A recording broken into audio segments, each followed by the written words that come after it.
Here I am, Beermageddon 2015, and I'm with Tysondog. Hello. Hello. Just arrived.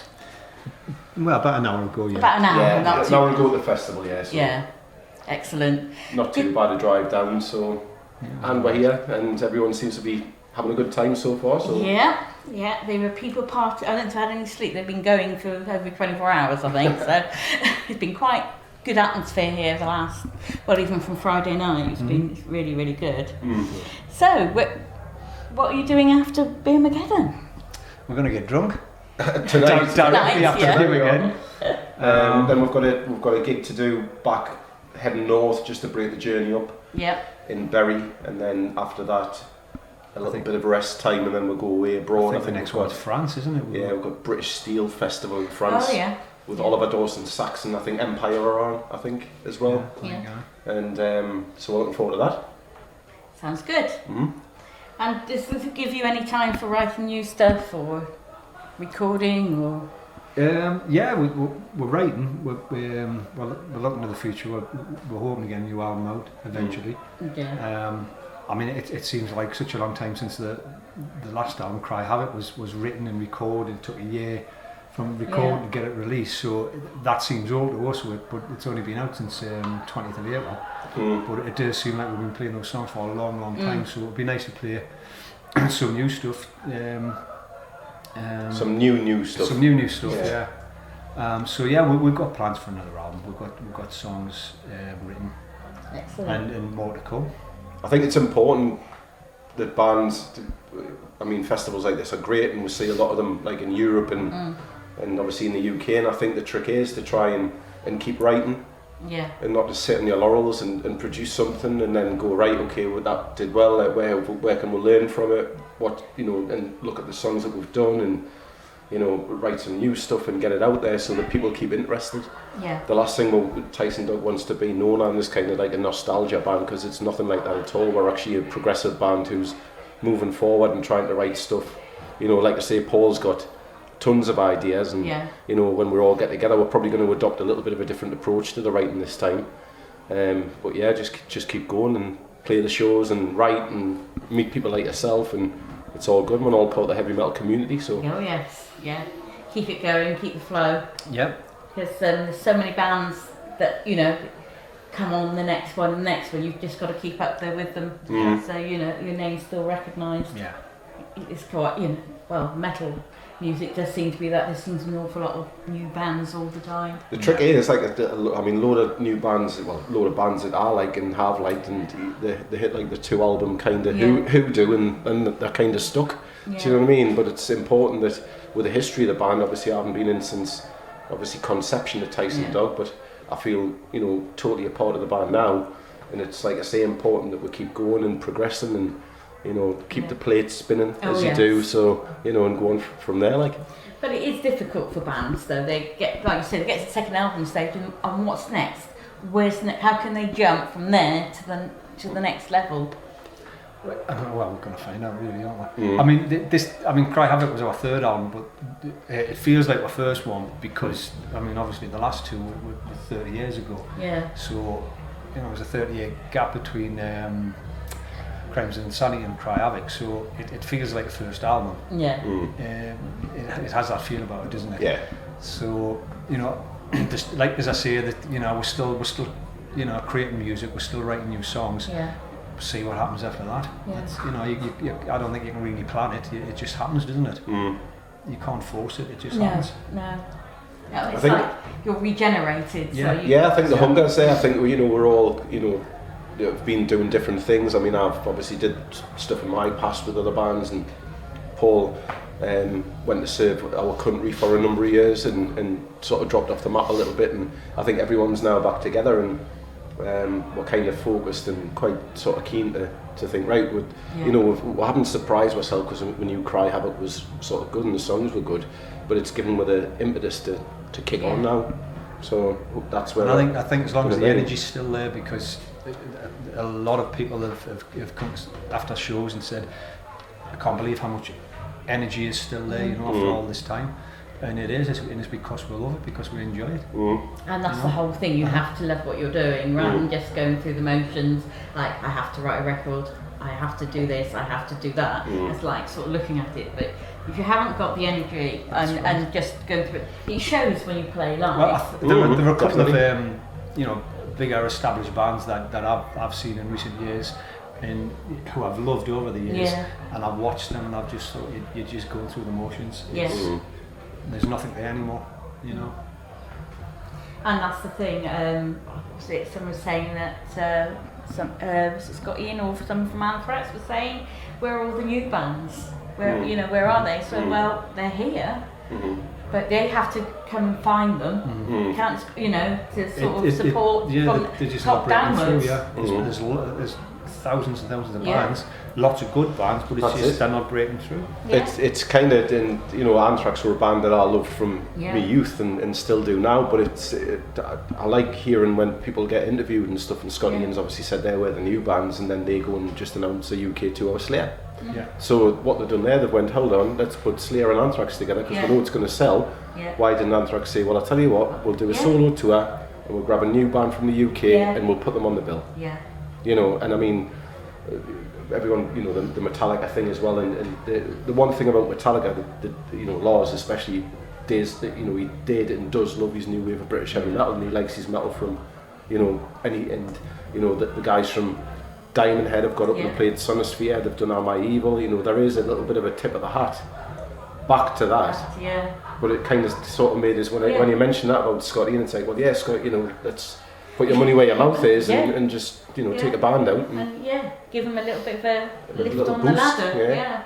Absolutely. And that's why so many bands here go abroad. And they fork out a lot, they haven't got much money, they fork out quite a lot of money to go abroad because they get a bit more recognised there, and the support seems to be there more for them as well. I mean, we both watched the highlights from Download.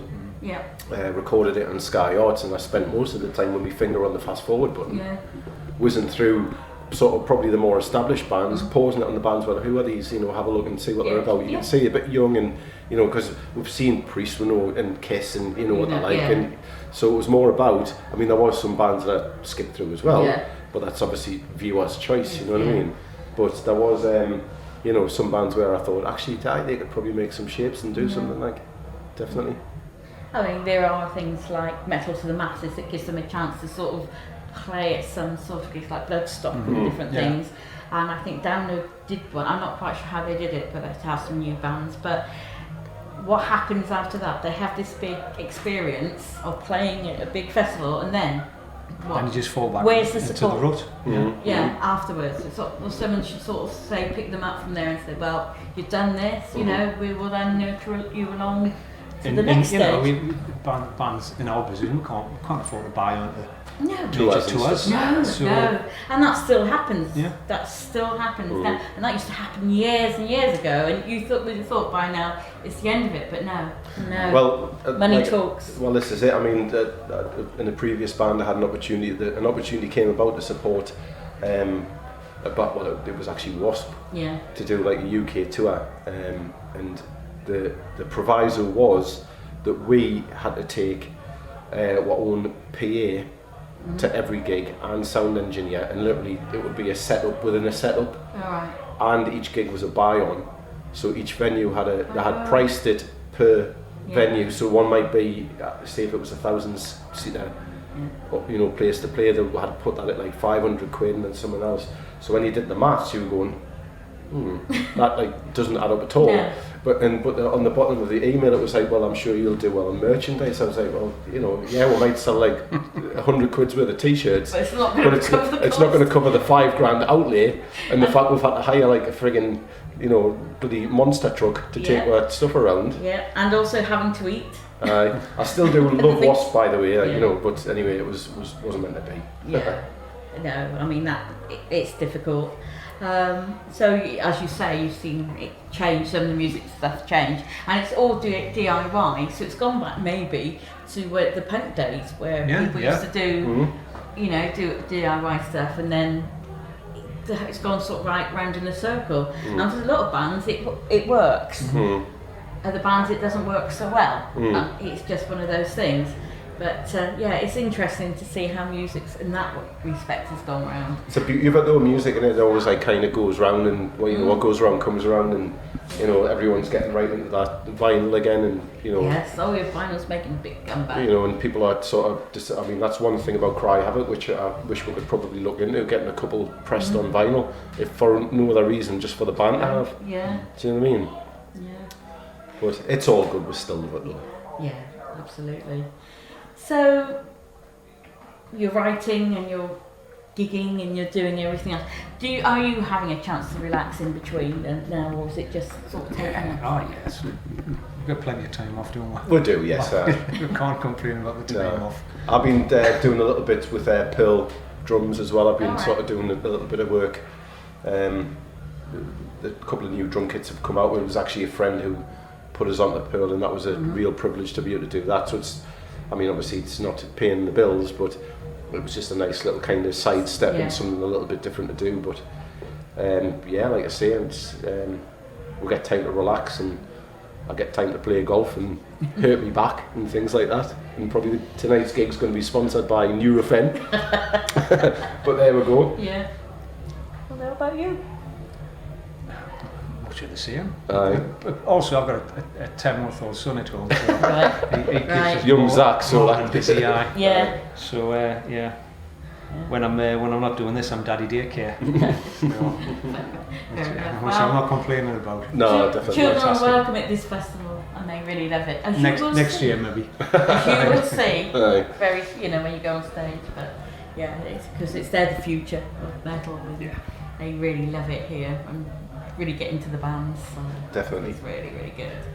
I asked a couple of random questions. Go for it. Marmite, love it or hate it?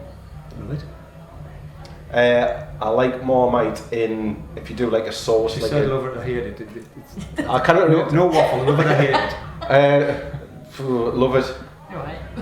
Fair enough. I could have expanded on that Marmite could have, question, but- yeah. Would have been But here all night. funny enough, you were talking about this with other people. We were talking about food, and we were saying there's a band from India called Demonic Resurrection, and the singer, he's got his own metal cookery show on TV over there. Awesome. Yeah. That's brilliant. So he said, well, maybe over here, perhaps that's what bands ought to do. Have like a, you know, you have these bake-off, these competitions. Maybe we ought to have a metal one. Yeah, definitely. Bake-off. Right. You know, That'd sort be of cook awesome. thing. Yeah. So come to an event like this, and you all bring your wares. And The first one's got to be like Gene Simmons v Lemmy. Do you know what I mean? Gene like frying up a storm. Lemmy be like alcohol, frying off, drinking. Done. Bless him. But yeah, that's something, you know, it's quite interesting. You know, Aye. when he was talking, we were talking, and he said he had this show, and it was like, wow. So his band's probably his like hobby, and that's probably his main thing. You know what I mean? Yeah. Brilliant. Yeah, it's good. And the other thing, you're all on a jet plane, flying along from wherever you've been, and then plane gets engine trouble. There's one parachute. So you grab that, and then you find a spare one. That means you can save one other person in the band. Who would you choose? You can't ask that question, can you? I have asked that question many times today. Bloody hell. I'll just hit the mini bar and fight over it. Aye. I just, well, In fact, we'll probably argue with it till the plane hits the ground. well, here's the thing, right? I mean, if you're in that situation, I mean, I'm a happily married man, right, and I love my wife to bits, but can I ask you a question? Are there stewardesses on board? No. Steward. No stewardesses on board? It's just the band and the pilot, and it's gone. Is there a bar? Oh yeah, there'll be a bar on board. Will I be able to get a phone signal? Well, I don't know. It depends how fast you're plummeting, I suppose. I'll give her a quick ring and just say, look, don't worry about it. I'll possibly not be back soon. Hang up. Yeah. Open the bar. Yeah. And then probably drink that. And then hopefully the alcohol would numb the impact. Right. And I'd survive. Well, you burn up quicker anyway. I'd survive, and on the island that I would obviously land on, you'd have Wi-Fi and 3G, and I'd just phone Gail, actually, false alarm, I'm alright. Yeah. Just send out Richard Branson or somebody to come and save us. Or Bruce Dickinson in his jet. Aye, that's it. But I couldn't throw the second one at anybody, it's not fair to ask that. How you feel about it? Probably see a Clutch and Kev. Let them go, because Clutch doesn't drink. Kev's got a bad hand at the minute, so and me and Steve could just sit at the bar. Oh, we would just sit and just. Aye, that would be it. Aye, fair play. Kev could get himself back. Clutch get himself back. We just pass on to the. Kev would screw it up though. You'd forget to pull the cord or something. No, you'd jump out and the parachute would still be there. It would be like this. This bag on his back. Right. He'd jump out with like his iPad on his back or something. He'd pull the cord, his laundry would come out and a parachute. That's it. But difficult question. I'll have to remember that for some other situation. Yeah. It's good. Well, thank you guys so much for giving me some of your time. I know Thank you'll you. be on fairly soon, won't you? Yeah, I think So I so. better let you go and prepare yourselves and Thank you catch very you in a little while. Cool. All right. Thank you very much. Thanks very much. Thank you very